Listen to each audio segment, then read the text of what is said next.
Hi friends, Cecile aka Ubertos here. Digital clutters can be as overwhelming as physical clutters in our modern life. Emails, files, apps, photos, our devices can quickly become chaotic. Today, I will share some practical tips regarding the communication tools across our devices. Hope this part 1 decluttering digital life tip video can help you reclaim a mind of peace. Let's first take a look the 3 major communication tools we all use every day. Phone calls work perfectly for certain conversations, most likely personal, important, and require effectiveness when an in-person meeting cannot happen. Text messaging is on the other side of the spectrum. It's working well for quick and informal communications. Email is somewhere in between. It's actually where my 80%, if not 90% communication go to. It's also a wonderful tool to keep a track of records for most things happening in life.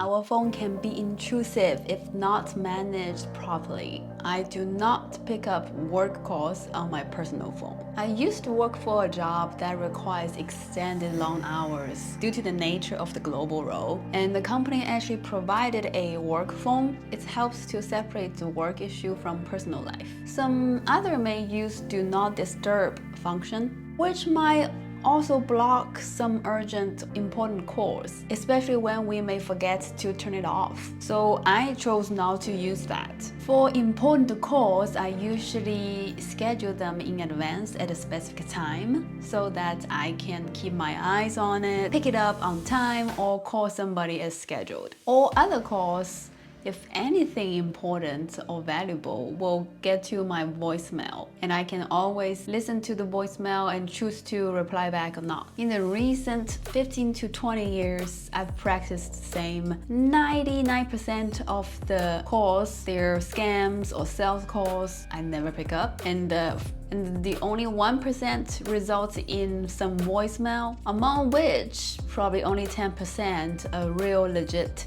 messages from pharmacy, my doctor's office, or my friend, etc. that I can just call back whenever I have time. Text message can easily be overwhelming if not managed. This expands to message app like WhatsApp, GroupMe, WeChat. My strategy is to consolidate as much as possible. I only have text, WhatsApp, and WeChat. 3 cover all my network and the connections across Asia, Europe, and Americas. I had FaceTime Messenger in the past, but it's redundant with the other 3 because most of my Facebook friends are the people I know in person.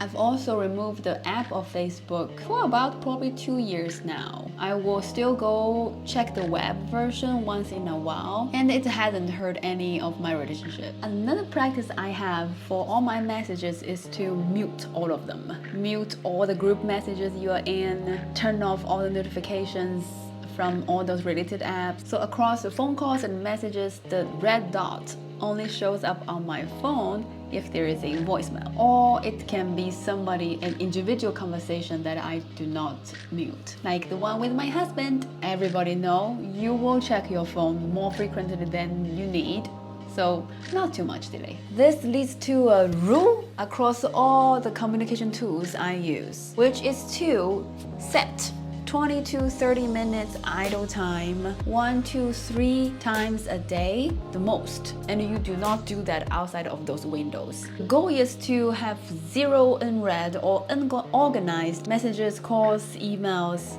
for that day. At least 2 to 3 hours before I go to bed, so I can sort out everything and get ready for the next day. But also it didn't really intrude my bedtime, so your devices are reset for the new day to come. Talking about emails, when it's time to check, I follow 3 simple steps. 1. Read, unsubscribe, and delete. So taking the newsletters example, most of the newsletters I receive, I can browse through briefly at the moment and decide if I want to keep them, to come back, read further, or just finish reading it. If I finish reading, I just delete them. If I have to come back, I will star them. And for all the promotion emails, you don't need to hesitate. Just unsubscribe. If you've watched my other video about how to buy less in life, you know we don't need any more advertisement.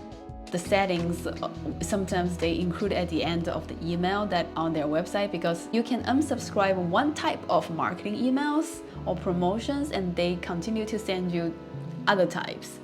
So if there is the function or link about going to the settings, I will go to the settings and unsubscribe all. Step 2, start any email that require follow-up actions.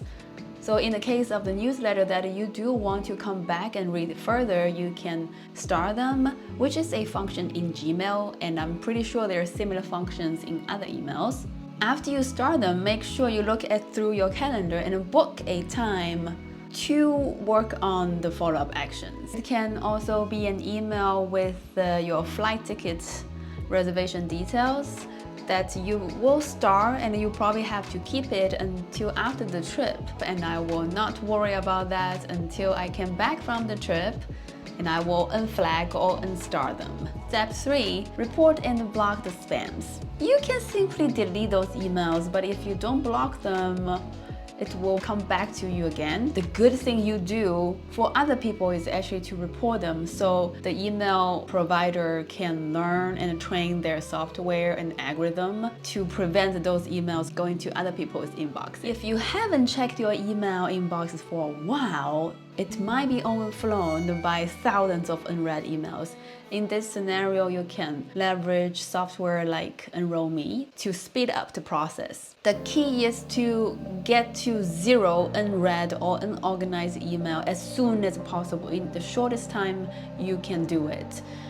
I would highly recommend to get it done within 24 hours you started using a tool like Enroll.me. And do not drag it more than 3 days. If you drag it too long, it will never come back. This concludes the part 1 of decluttering our digital life videos. Comment below if you have any other tips or ideas regarding decluttering or organizing your communication tools. Hope to see you next time. I love Po Shan.